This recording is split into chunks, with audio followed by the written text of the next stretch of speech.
তোমালোক নথকাহেঁতেন মোৰ এই জীৱনটো আজি মই ঘূৰাই নাপালোহেঁতেন। বাপাই ভগৱানে তোমালোকৰ মংগল কৰক। ককা আপুনি পাগলীজনক ধৰিবলৈ গৈছে কিয়? তাইৰ সৈতে আপোনাৰ বাপাই এইবোৰ বহু কথা, এই কথাবোৰ আঁতি গুৰি মাৰি নকলে মোৰ জীৱনটো এটা জটিল অংক হৈ ৰ'ব। ককা আপুনি নিৰ্ভয়ে সকলো কৈ যাওক। আজিৰ পৰা 50 বছৰ আগৰ কথা। 20 বছৰৰ পৰাই মই সেইখন ঘৰতেই কটাইছিলোঁ। দিগম্বৰ চৌধুৰীৰ পৰিয়াল, সেইখন পৰিয়ালৰ ব্যস্ততাৰ মাজত থাকোঁতে আপুনি কান্দিছে? দিগম্বৰ চৌধুৰী সাবিত্ৰী চৌধুৰীৰ সৈতে নতুন জীৱনৰ পাতনি মেলে আৰু বিয়াৰ 2 বছৰ পিছত জ্যোতি নামৰ এজনী মৰম লগা ছোৱালী জন্ম দি মাক সাবিত্ৰী চৌধুৰীয়ে ইহ সংসাৰৰ পৰা বিদায় মাগে। জ্যোতিৰ মাকৰ মৃত্যুৰ পিছত জ্যোতি লাহে লাহে ডাঙৰ হ'ল, কলেজ পালে। তাৰপিছত কি হ'ল ককা? তাৰপিছত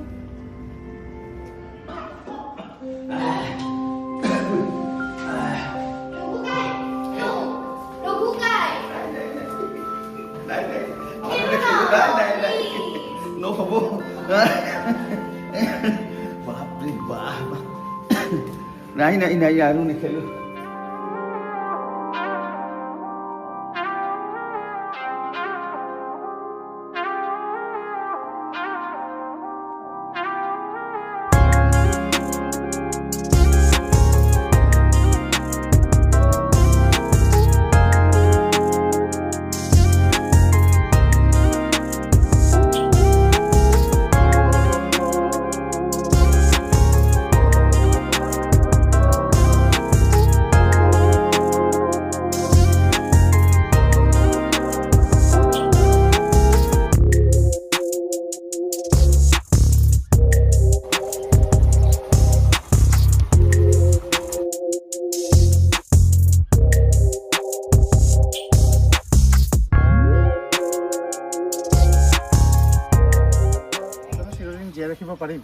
আচলতে তুমি মানসিকভাৱে বৰ দুৰ্বল, সেয়ে আমাৰ এই ভালপোৱা চিৰ যুগমীয়া কৰিবলৈ অসমৰ্থ। তুমি বেয়া পালা নেকি? বাস্তৱৰ সন্মুখীন হ'বলৈ ভয় কৰিলে ভালপোৱা শব্দটো মনৰ পৰা আঁতৰ কৰিব লাগে। কল্পনাৰ ৰথত ঘূৰি ফুৰিলে বাস্তৱত ৰজা হ'ব নোৱাৰি, তাতে তুমি হ'লা আকাশৰ জোন। তাৰ মানে তুমি আমাৰ এই ভালপোৱা বিশ্বাসত ল'ব পৰা নাই? মানুহে মানুহক বিশ্বাস কৰে আৰু মানুহে মানুহৰ লগত বিশ্বাসঘাতকতাও কৰে। ল'ৰাতকৈ ছোৱালীয়ে বিশ্বাসঘাতকতা কমকৈ কৰে। তুমিতো জানাই মোৰ মাৰ বাহিৰে কোনো নাই। মোৰ অজ্ঞাতে যদি তোমাৰ পাপাই তোমাক অইন কাৰোবাৰ সৈতে বিয়াৰ ব্যৱস্থা কৰে, তোমাৰ অবিহনে মই কাৰোৰ লগত সুখী হ'ব নোৱাৰিম শুভম। মোক নুসুধাকৈ পাপাই কেতিয়াও একো সিদ্ধান্ত নলয়। ইয়াৰ পিছত এনেদৰে হয়তো লগে নাপাওঁ।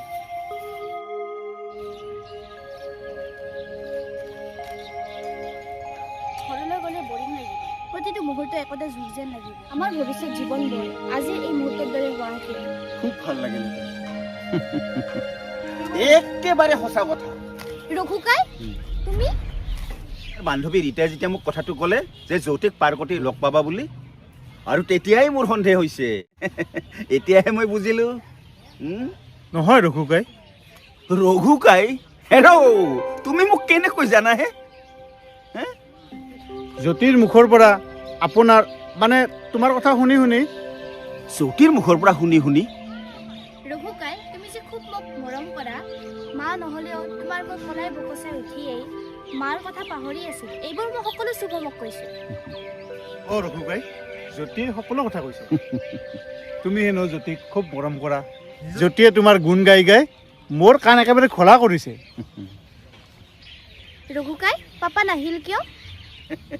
গুৱাহাটীৰ যিহে উৎকচ গেলা গৰম আৰু ৰাস্তাই ঘাটে ট্ৰেফিক জাম, গাড়ী মটৰৰ শব্দ, এইবিলাক তোৰ পাপাই সহ্য কৰিব নোৱাৰে। এইবাবে ইমান দূৰ মোকেই পঠিয়াই দিছে।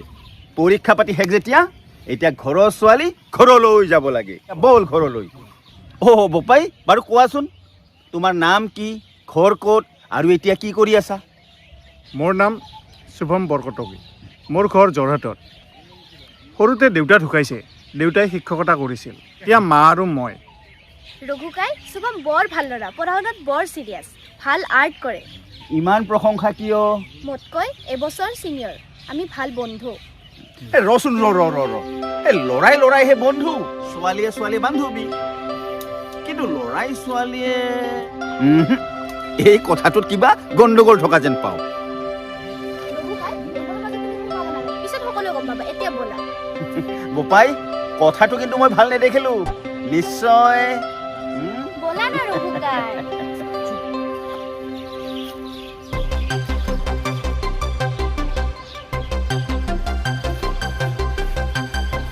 এইয়া মানুহজনী ইয়াত বহি আছে। মই চাৰিওফালে বিচাৰি বিচাৰি লাভ কৰি পেলালো। দীপক, তই ঘৰলৈ যাব ওলালি? তো পৰীক্ষা পাতি শেষ যেতিয়া ঘৰলৈ যাবলৈ ৰেডি। মোৰ দৰে চুপতি মাৰি থাকিবলৈ মোৰতো গাৰ্লফ্ৰেণ্ড নাই। মোৰ ঘৰলৈ যাম বুলি কৈছিলি দেখোন। তোৰ ঘৰলৈ যাম বুলিতো এইখিনি পালো। এটা কাম কৰিলে কেনে হয়, দুদিনমান থাকি দিওঁ দিয়া। কি দুদিন দেৰিকৈ যাব নেকি? নে মোৰ আগত কথা লুকোৱা। আমি মানুহৰ মুখ দেখিলে গৰ্ভ চিনি পোৱা মানুহ। নহয় দীপক, কথাটো মানে প্ৰেমৰ বুকুতে আছে বিৰহ বেদনা, বিৰহ বেদনাতে মিলন ৰচনা। বেছি চিন্তা কৰি মূৰ ঘুমাব নালাগে। এতিয়া নৰেনৰ খবৰ এটা লৈ বাহিৰে বাহিৰে গুচি যাম। নৰেনৰ কি খবৰ ল'ব লগা আছে? যোৱা নিশা অচিনাক্ত দুৰ্বৃত্তই ৰুমৰ পৰা বাহিৰলৈ মাতি নি বৰ বেয়াকৈ আঘাত কৰি ৰাস্তাত ৰাতি অচেতন অৱস্থাত পেলাই থৈ গৈছে। ইমান সময় কোৱা নাছিলে কিয়? প্ৰেমৰ সাগৰত ডুব গৈ থকা বাবে। কিজানি আমনিয়ে পাওঁ। কোনে কৰিলে এই কাম? এবাৰ কৰিলে মূৰত বৰ বেয়া আঘাত কৰিছে।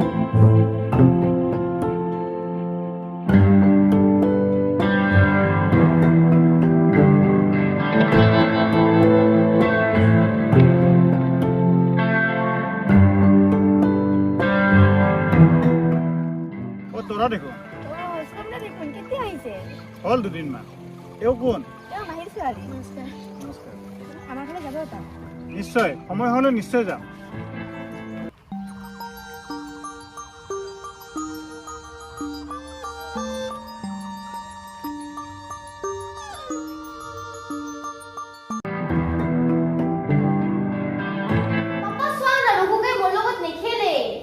এতিয়া অকল খেলা ধূলাতেই ব্যস্ত থাকিব নালাগে, ঘৰুৱা কাম কাজতো অলপমান মন দিবা। পাপা, তুমি এতিয়া ডাঙৰ হৈছা, মোৰো লাহে লাহে বয়স হৈ আহিছে।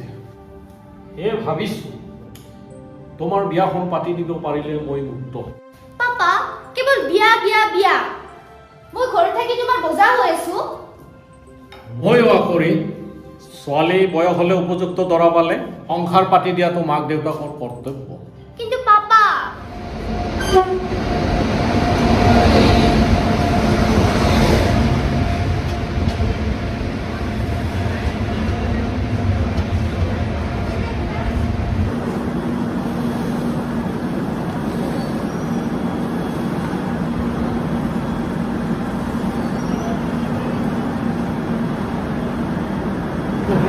তেতিয়াহ'লে কথা থাকিল।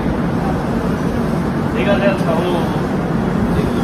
অ'কে, মই কথা দিছোঁ যেতিয়া আপুনি জানেই মোৰ প্ৰথম মঞ্চ।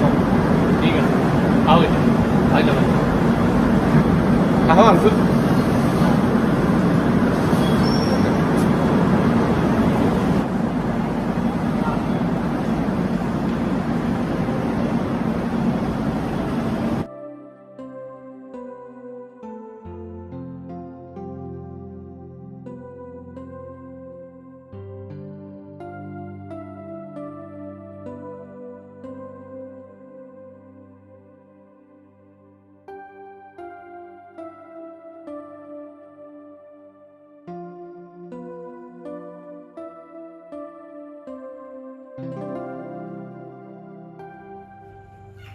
মা দিয়া এইখিনি মই সহায় কৰি দিওঁ। নালাগে নালাগে,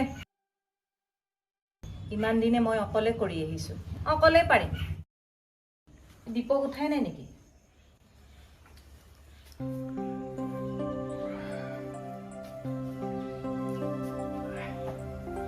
খুৰীমা অকলে অকলে কিমান কাম কৰিব? শুভমক লগৰে এজনী গোটাই দিলে দেখোন সকলো সমস্যাৰ সমাধান হয়। কলেজ শেষ হৈছেহে মাথোন, নিজৰ ভৰিত নিজে থিয় দিব পৰা হোৱাই নাই দেখোন। খুৰীমা মাক পুতেক দুজনহে, আৰু এজনী আহিলে চলিব নোৱাৰিবনে? কোনেনো আমাক ছোৱালী দিব? ল'ৰাই কি কৰে বুলি সুধিলে আমি কি ক'ম? দিয়া মানুহ নাথাকিলেও শুভমে আনিম বুলি ক'লে ছোৱালীৰ অভাৱ নাই। কি সাংঘাতিক মানুহে, এনেকৈ কবি বুলি ভবা নাছিলো। ভবা নাছিলি নে কথাষাৰ কোৱা বাবে মনে মনে ধন্যবাদ দিছো। ঐ প্লিজ আজিৰ পৰা নকওঁ আৰু নকওঁ আজিৰ পৰা নকওঁ আজিৰ পৰা ক'লে চাবি। আজিৰ পৰা নকওঁ। ঐ অলপ ফুৰি আহোগৈ ব'ল, কি জানি তোৰাক লগে পাওঁ। তোৰ বিশেষ একো কথা নাই আৰু, কেৱল তৰা তৰা তৰা। তৰাৰ হাঁহিটো দেখিলে যি মজা লাগি যায়, মিচিকিয়া হাঁহি। তৰাক দেখাৰে পৰা তৰাৰ নামটো জিভাৰ আগত ললি এৰিব নোৱাৰিলি। এই তৰা শব্দটো মোৰ কাণত পৰিলে এচিডিটি হয়। আৰু তোৰ মুখত যেতিয়া জ্যোতিৰ নামটো শুনো মোৰ কি ডাইজেষ্ট হয়? স্বাভাৱিক, কাৰণ জ্যোতিক মই ভাল পাওঁ, জ্যোতিও মোক ভাল পায়। কিন্তু তই দেখোন আজিলৈকে মাত এষাৰ মাতিবলৈ সাহস গটাব নোৱাৰিলি। আজি চাবি তৰাক দেখাৰ লগে লগে কৈ দিম আই লাভ ইউ। তৰা সাপৰ ফচফচনি হাঁহক দেখিছ? জ্যোতিক দেখাৰ পিছদিনা লগ ধৰি সুধিছো, জ্যোতি মই তোমাক ভাল পাওঁ, তোমাৰ মতামত? কোন জ্যোতিও দীপক? ভালেই হ'ব দে, জ্যোতি আহিলে কিজানি ঘৰখন পোহৰাই তুলি। মানে নহয় অ'। মূৰৰ চুলি এনেই পকালো। মই অহা দিনৰে পৰা লক্ষ্য কৰি আহিছো, এইবাবে গুৱাহাটীলৈ গৈ আৰ্ট স্কুল খোলাৰ বাবে মোক বাৰে বাৰে কৈ আছো। মা তুমি সঁচাকৈ চিৰিয়াছ হৈছা? ভাতৰ ব্যৱস্থা কৰা। খুৰীমা আপুনি একো চিন্তাই নকৰিব, দেউতাক কৌটিপতি, আগলৈ পিছলৈ বুলিবলৈ কোনো নাই। ধনী মানুহৰ ছোৱালী আমাৰ এই পৰিৱেশত চলিব পাৰিবনে? মা এই দীপকৰ কথাত মূৰ সোমাই একো লাভ নাই। এও শতকৰা 80% মিছা কথা কয়। খুৰীমা সঁচাই কৈছো নে মিছাই কৈছো পিছত সকলো গম পাব। জানো তহঁতে কি ক? তেখেতৰো বৰ হেঁপাহ আছিল পোনাকণ এদিন ডাঙৰ হ'ব, ডাঙৰ হৈ বংশৰ নাম উজ্বলাব, উজ্বলি উঠিব এই ঘৰ পদূলি, উদুলি মুদুলি হ'ব বিয়াৰ ৰভাতলি। অতীতক সুঁৱৰি কিবা লাভ আছে জানো? পৃথিৱীখনে হ'ল ৰংগমঞ্চ, আমি একোজন ভাওৰীয়া। খুৰীমা মই আচলতে ইমান দুখ দিম বুলি ভবা নাছিলো। আনন্দৰ মাজত দুখৰ স্মৃতি আমনি দি পৰিৱেশ গহীন কৰিব পাৰে বুলি নতুনকৈ অভিজ্ঞতা হ'ল। তহঁত কলৈ যাবলৈ ওলাইছিলি? যা গৈ যা। মই পাহৰি আছিলো, বৰমতৰ ঘৰলৈ যাবলগীয়া আছিল। যা। মা আমি আহিলো। সোনকালে আহিবি, দেৰি নকৰিবি। ভালেই হ'ব দে, সোনকালে বোৱাৰী এজনী পালে ময়ো কিছু সকাহ পাম। ভাগিন অ ভাগিন, ভাগিন অহা বুলি শুনিছিলো। ককাইদেউ বহকচোন। টকনা মোমায়েক বাবে খবৰ লবলৈ টান পায়। হয় অ, বন্ধু এজন আহিছে, সেইবাবে ঘূৰি ফুৰোতে হয়তো সময় পোৱা নাই। কথা শুনিছো সি বোলে আকৌ গুৱাহাটীলৈ যাব। যোৱাৰ কথা কৈছেতো। কলেজ পাতি শেষ যেতিয়া মিছাতে টকা পইচা খৰচ কৰি কিনো গুৱাহাটীত থাকিব লাগে। আৰ্ট স্কুল এখন খোলাৰ কথা কৈছে, ঘৰত থাকিয়ে বা কি কৰিব? গাঁৱত থাকিলে চাকৰি বাকৰি নহলেনো কি কৰিব? যাব খুজিছে যাওক। আৰু শুনিছো কোনোবা লাখপতি নে কৌটিপতি জীয়েকৰ লগত বোলে হিয়া দিয়া নিয়া চলি আছে। মই কিন্তু কথাটো সিমান ভাল পোৱা নাই। মইনো কি কম, কি ভাল দেখে কৰক। কৌটিপতিৰ ছোৱালী আজিহে কাইলৈহে মুখেৰে এসোপামান সঁচা মিছা কৈ ভলাই ভুলাই ভাগিনক ঘৰ জোৱাই কৰি নাৰাখিব যে তাৰ কোনো মানেই নাই। এতিয়াই ইমান চিন্তা কৰিবলগীয়া হোৱা নাই দে, দিনবোৰ আহক তাৰ পিছত দেখা যাব।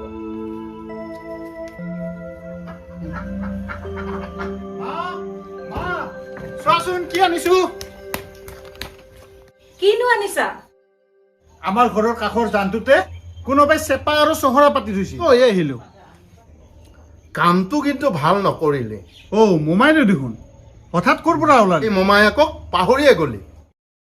মাছকেইটা কিন্তু বৰ তেজাল।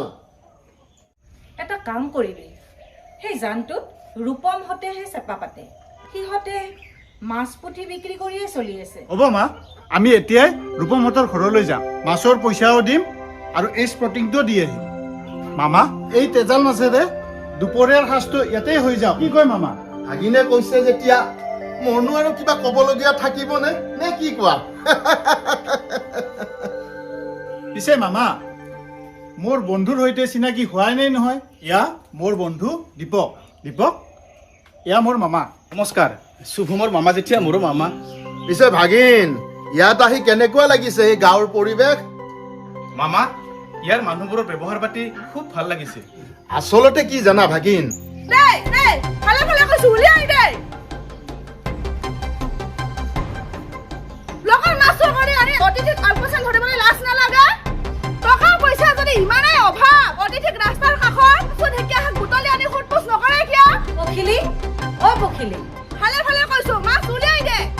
অলপ লাহে লাহে কচোন, লোকে শুনিলে কি কব?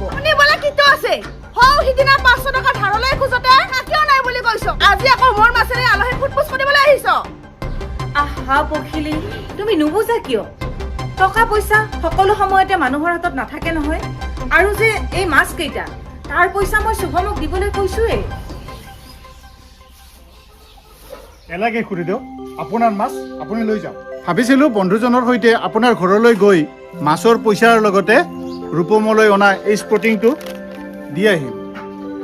স্পটিংটো ৰূপমক দিব, ভালদৰে পঢ়া শুনা কৰিবলৈ ক'ব। আমি আজিয়েই নাইট ছুপাৰত গুৱাহাটীলৈ যাম। বেয়া নাপাবি, মোৰ মুখখনৰ কথা জানই দেখোন। দোষটো ময়ে কৰিছোঁ, মাছকেইটা আনিব নালাগিছিল। মৰমা আপোন বুলিবলৈ কোন আছে বোপাই? তহঁতৰ ওপৰতে খং কৰো আৰু পিছতে মৰমো কৰো। কেইটা তহঁতেই খাবি। আলহীও আহিছে, ৰূপমে তোৰ কথা বৰকৈ কৈ থাকে। যোৱাৰ আগতে এপাক মাৰিবিচোন আমাৰ ফালে। শুভম, মাছৰ পইচা? নেলাগে নেলাগে, কেইটানো মাছ, পইচা ল'ম নে? মোৰ ঘৰলৈ যাবি কিন্তু, নহ'লে ৰূপমে বৰ বেয়া পাব। হ'ব, চেষ্টা কৰিম। মই তেতিয়াহ'লে আহো। শুভমৰ মা, মই আহিলো। যোৱা। তাইৰ মুখখন তেনেকুৱাই, মুখত যি আহে তাকে কয়, কিন্তু পিছ মুহূৰ্ততে সম্পূৰ্ণ বিপৰীত। বাপৰে, কি সাংঘাতিক তিৰোতা আহে, মই ভয় খাই গৈছিলো। পিছলৈ যেনিবা জীৱনটো ঘূৰি আহে। শিক্ষাৰ পোহৰ নোপোৱা নিৰক্ষৰ মানুহৰ মুখবিলাক তেনেকুৱাই, পিছ নেভাবি মুখত যি আহে তাকেই কয়। সেয়ে কৈছো ভাগিন, পৰ্বতৰ অশ অশ শৃংগবোৰ দূৰৰ পৰা সুন্দৰ দেখি, কিন্তু ওচৰলৈ গলেহে গম পোৱা যায় শৃংগবোৰৰ সৌন্দৰ্যতা কিমান। মই কি কৈছো বুজি পাইছানে ভাগিন?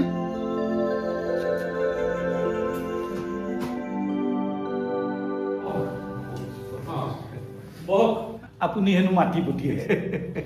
পাপা, মই আহো। যোৱা সোনকালে আহে, মোৰ একমাত্ৰ ছোৱালী। আগলৈ পিছলৈ বুলিবলৈ তাৰ কোনো নাই। মাক ঢুকোৱাৰ পৰা লগু আৰু মই চাহটোৰ দৰে লাগি আছো। আপোনাৰ ছোৱালীজনী হাইলাখ লখিমী, যিয়ে বোৱাৰী কৰি নিব, ঘৰ একেবাৰে ভটা তৰাৰ দৰে জিলিকি থাকিব। তাইৰে বিয়াৰ যজা চলি আছে। মোৰ অনুমান একদম কাৰেক্ট। নহ'লেনো আপোনাৰ নিচিনা মানুহে মোক মাতি পঠাই নে? কথা হ'ল, মোক এনেকুৱা এটা গ'ল ছেট লাগে। কিন্তু বাজেট যে বহু হ'ব। মোৰ একমাত্ৰ ছোৱালী জ্যোতি, আগপাছ বুলিবলৈ কোনো নাই। এই বিশাল সম্পত্তি তাইৰ বাবে সাঁচি ৰাখিছো। এটা প্ৰবাদ আছে নহয়, মাকৰ গহনা গঢ়িলেও কাৰিকৰে হেনো অলপ চান কাঢ়ে। হহুৱালেহে আপুনি মোক। আজিকালি সেইদিন নাই নহয়। প্ৰতিজন গ্ৰাহকেই আজিকালি সচেতন। হলমাৰ্কৰ ধৰণৰ গহনা তৈয়াৰ কৰিব লগা হৈছে। সেইকাৰণে আপোনালোকৰ উন্নতি দিনক দিনে কমি গৈছে। মই আপোনাৰ কাৰণে চেক ৰেডি কৰি থৈছো, এইখন লওক। আপোনাৰ পৰা আৰু এডভান্স ল'ম নে? তেতিয়া হ'লে বেয়াহে পাব। লৈছো দিয়া চৌধুৰী চাহাব, এতিয়া উঠোহে। পাৰ হৈ যোৱাৰ পিছত আমাৰ মাজলৈ আহিছে জ্যোতি। আজি তাইক লোকৰ ঘৰলৈ উলিয়াই দিবৰ সময় হ'ল। সময়বোৰ কেনেকৈ পাৰ হৈ গ'ল ক'ব নোৱাৰো। তুমি যে কৈছিলা আমাৰ প্ৰথম সন্তান ছোৱালী হ'লে তাইক মনৰ জখাৰে সুখী কৰিব পৰা গ'ল। তাই বিচৰা সকলো বস্তু তোমাৰ কথা ৰাখিম সাবিত্ৰী। তাই যি বিচাৰে মই দিয়াত অকণো ত্ৰুটি নকৰোঁ।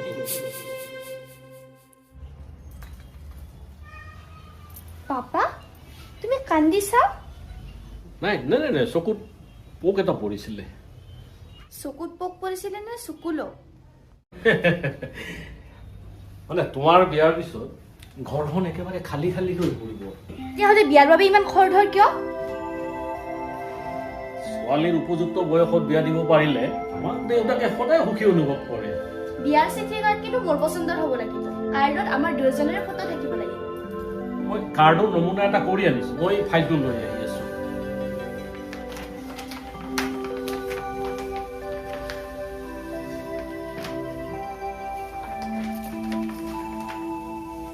অঁ, চাই লোৱাচোন কোনটো বা পচন্দ হয় তোমাৰ।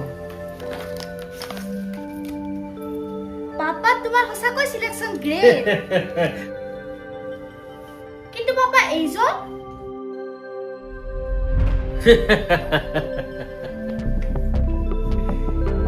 এইজন চহৰৰ বিখ্যাত ব্যৱসায়ী মোৰ বন্ধু ৰাজেন দত্তৰ একমাত্ৰ ল'ৰা প্ৰদীপ দত্ত। তাৰমানে অৰ্থাৎ মোৰ হ'বলগীয়া জোৱাই। অত্যন্ত চহকী মানুহ। চহৰৰ বিখ্যাত ব্যৱসায়ীসকলৰ তালিকাখন চালে দত্ত পৰিয়ালৰ নামটো 2 বা 3 নম্বৰতে পোৱা যায়। পাপা এ তুমি কি কৰিলা পাপা? সকলো জানিও মই একো ভুল কৰা নাই মাজনী। তোমাৰ সুখৰ বাবেই, তোমাৰ ভৱিষ্যতৰ বাবেই মই প্ৰদীপ দত্তৰ সৈতে বিয়াৰ কথা দিছো। শুভমৰ আছে কি? তথাপিও শুভমক মই ভাল পাওঁ পাপা। শুভমৰ বাহিৰে মই কাৰো সৈতে সুখী হ'ব নোৱাৰি। সেইবোৰ কলেজত পঢ়ি থাকোঁতে ল'ৰা ধেমালি বুলি মনৰ পৰা আঁতৰাই পেলাই। শুভমৰ বংশমৰ্যাদা কি আছে? মাকৰ পেঞ্চনৰ টকাকেইটাৰে তোমাক পোহপাল দিব পাৰিব? তুমি যিটো পৰিৱেশত ডাঙৰ হৈছা সেই পৰিৱেশ মেইনটেইন কৰিব পাৰিব? পাপা শুভমৰ অন্তৰৰ মৰম। শুভমৰ মৰমে তোমাক বতাহ খাই থাকিবলৈ শিকাব। যদি তোমাক শুভমে সঁচাকৈ ভাল পাই মৰম কৰে তেনেহ'লে তোমাৰ অভিলাষী মনটোক উচ্চ শিখৰলৈ আগবাঢ়ি যোৱাটো নিবিচাৰে। ভাল পালেই যে বিয়া হ'ব লাগিব তাৰ কিবা অৰ্থ আছে? ৰঘুকাই তুমি পাপাক বুজোৱা। শুভমক মনৰ পৰা আঁতৰাবলৈ চেষ্টা কৰা। মই ইতিমধ্যে মোৰ বন্ধু ৰাজেন দত্তৰ লগতে প্ৰদীপ দত্তকো কথা দিছো। এই সপ্তাহৰ ভিতৰতে ৰিং চেৰেমনি। অসমত বিয়া। মোৰ সিদ্ধান্ত কেতিয়াও লৰচৰ হ'ব নোৱাৰে। যদি ইয়াৰ ব্যতিক্ৰম হয় তেন্তে পিছদিনে শনি কথাত পাবা মোৰ মৃতদেহ। মোক বুজিবলৈ চেষ্টাই নকৰিলা পাপা। আইজনী ময়ো শুভমক কথা দিছো।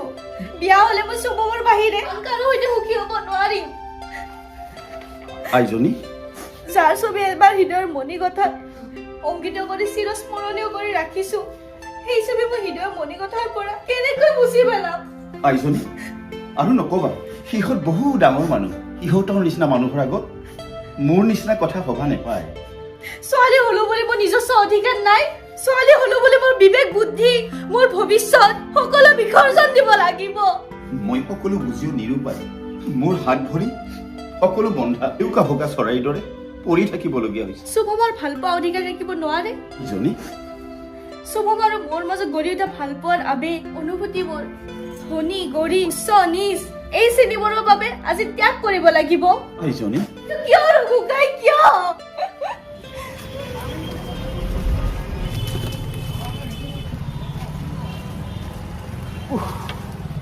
বৰ গৰম। অ দোকানী পানী আছে নেকি? পানী আছে, দিয়াচোন পানী।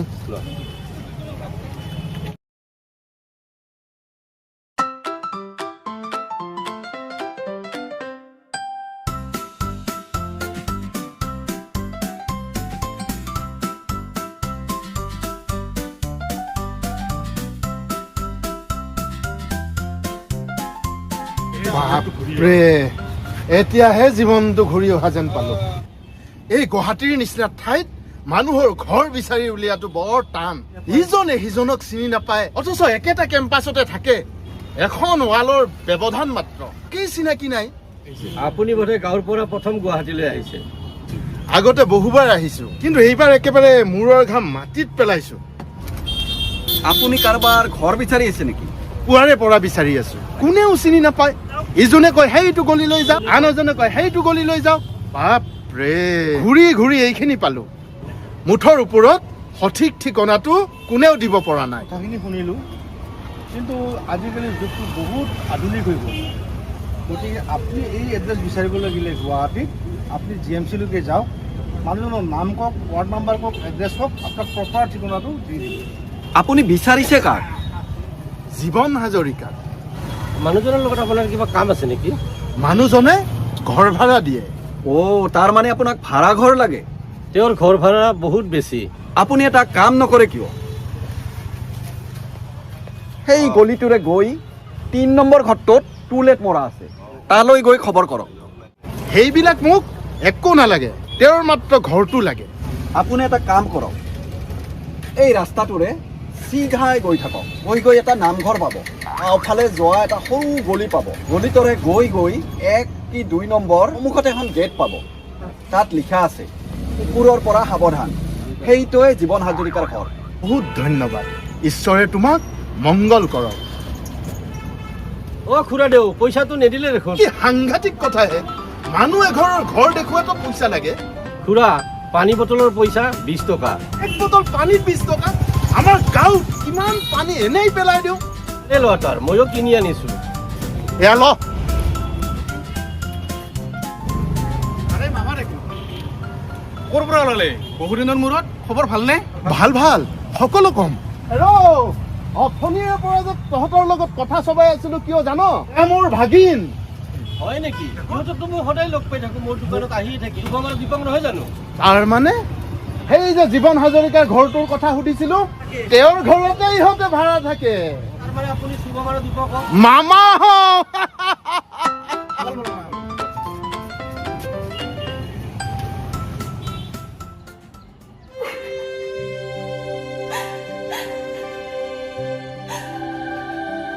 মই জানো এজনী, মই চব জানো। ৰঘুকাই বিধাতাই যাক য'ত জৰা কৰি ৰাখিছে সেয়া হ'বই। বিধাতাৰ লিখন নাযায় খণ্ডন। ইয়াত দুৰ্বল মানুহৰ শান্তিৰ বচন। আজি মই ধনীৰ ঘৰত জন্মগ্ৰহণ কৰাৰ কাৰণে গৰীবৰ সৈতে ভাল পোৱাৰ মূল্যহীন। আইজনী, তুমি কষ্ট পোৱা বুলি ভাবিয়ে তোমাৰ পাপাই দ্বিতীয় বিবাহ নকৰিলে। এই বয়সতো দিনে নিশে কষ্ট কৰি ঘূৰি ফুৰিছে কাৰ বাবে?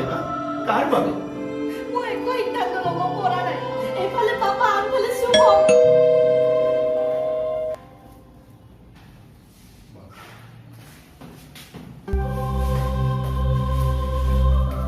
ৰঘুকাই, শুভম তোমাৰ ভালনে? আহা বহা। শুভম, যদি মই কি শুনিবলৈ পাইছো এইবোৰ? কি মোৰ বিয়াৰ কথা? সঁচা কথাই শুনিছা। অহা মাহৰ ভিতৰত চহৰৰ বিখ্যাত ব্যৱসায়ী ৰাজেন দত্তৰ একমাত্ৰ ল'ৰা প্ৰদীপ দত্তৰ সৈতে বিয়া। অহা কাইলৈ ৰিং চেৰিমনি। থিয় হৈ থাকিলে যে বহা। মই ইয়াত বহিবলৈ অহা নাই। তেনেহ'লে কি মোৰ বিয়াৰ ডেকৰেশ্যনৰ বাবে জখমাক লগত পেলাই আহিছা? যদি পুৱতি নিশাৰ শব্দ। অসমীয়া চুটি ছবিখনৰ প্ৰথম খণ্ডটোৱে ইমানতে অন্ত পৰিল। আমাৰ এই খণ্ডটিত হৈ যোৱা ভুল ক্ৰুটিবোৰ কমেণ্টৰ জৰিয়তে আমাক আঙুলিয়াই দিলে নথৈ আনন্দিত হ'ম। পৰৱৰ্তী খণ্ডটো অনতি পলমে আপোনালোকৰ মাজলৈ আদৰি আনি আপোনালোকৰ শুভেচ্ছা সদায় বিচাৰিছোঁ।